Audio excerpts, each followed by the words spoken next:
Hello guys, welcome to our channel. আমার নতুন একটি ভিডিওতে তোমাদের সকলকে জানাই অনেক অনেক ভালোবাসা। তো আগের পার্টে তোমরা দেখতেই পেয়েছো যে আমরা পুরীধামের উদ্দেশ্যে রওনা হয়ে গিয়েছি। আর আজকে হলো পুরীর ব্লগের সেকেন্ড পার্ট এবং একটি অন্যতম পার্ট, যেখানে আমরা জগন্নাথ দেবকে দর্শন করার জন্য বেরিয়ে পড়েছি। একদম সকাল সকাল বেরিয়ে পড়েছি, কারণ এখানে অনেক ভিড় হয়, প্রচুর ভিড় হয়। তো আমরা একজন গাইডকে আগে থেকেই ঠিক করে রেখেছিলাম। তিনি আমাদের যে কাহিনী বললেন, মানে মন্দিরের বিষয়ে, তো শুনলে মানে লোম খাড়া হয়ে উঠবে, লোমহর্ষ কাহিনী, গায়ের লোম পুরো খাড়া দিয়ে উঠবে।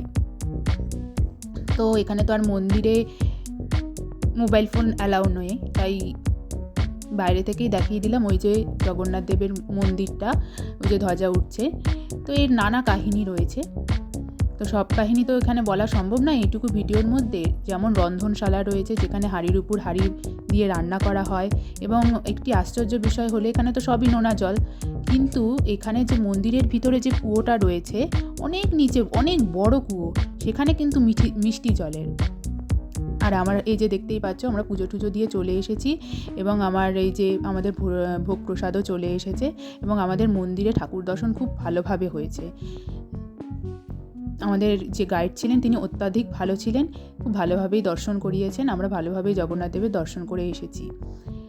আমরা জানতাম যে এতদিন যে জগন্নাথ দেবের মন্দিরে জগন্নাথ, বলরাম, সুভদ্রা এই তিনজনই থাকেন, কিন্তু না, এখন জানতে পারলাম 4 জন থাকেন, এবং সেই 4 জন ব্যক্তি হলেন সুদর্শন, মানে শ্রীকৃষ্ণ, যিনি ছাড়া সব কিছুই অসম্পূর্ণ। আরও একটি ব্যাপার হলো, মন্দিরে প্রবেশের সময় উত্তর বা দক্ষিণ দিকের সিঁড়িগুলোর মধ্যে একটি হলো যমশিলা, যেখানে তুমি যমশিলাটা পেরিয়ে মন্দিরের দিকে প্রবেশ করতে পারবে, কিন্তু মন্দির থেকে বেরোনোর পথে ওই শিলাতে আর পা দিতে পারবে না, এরকম নাকি একটা নিয়ম রয়েছে। এরকম নানা রকম নিয়ম রয়েছে।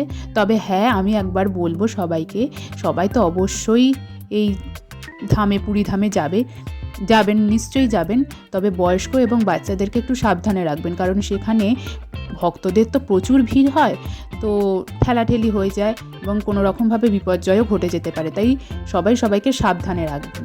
তো দেখতেই পাচ্ছ, আমরা নেক্সট এবার রাত্রিবেলার দিকে সেইখান থেকে ফিরে এসে রেস্ট নিয়ে, খাওয়া দাওয়া করে রেস্ট নিয়ে রাত্রিবেলায় পুরীর মার্কেটে, মানে সি বিচ মার্কেটে এসেছি।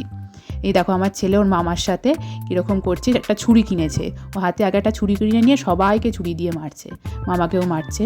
দেখো, মানে ওর তো আনন্দ শেষ নেই। এবং শেষে আমরা এই যেমন সমস্ত জিনিস আমরা মার্কেটিং করেছি, এবং আরও রয়েছে সামান্য, মানে এই জিনিসগুলো দেখানো হলো, মানে দেখাচ্ছি, এই কটা জিনিসই রয়েছে নয়, আরও রয়েছে, আরও অনেকে, সবাই অনেক কিনেছে। এবং শেষে কিছু ফটো আমরা এখানে দিয়ে দিচ্ছি। আশা করছি ভিডিওটি ভালো লাগবে। ভালো লাগলে অবশ্যই লাইক করে দিও, শেয়ার করে দিও, আর কমেন্ট করে জানিও কেমন লাগলো। দেখা হচ্ছে আরেকটি ভিডিওতে। ততদিনের জন্য সবাই ভালো থেকো, সুস্থ থেকো।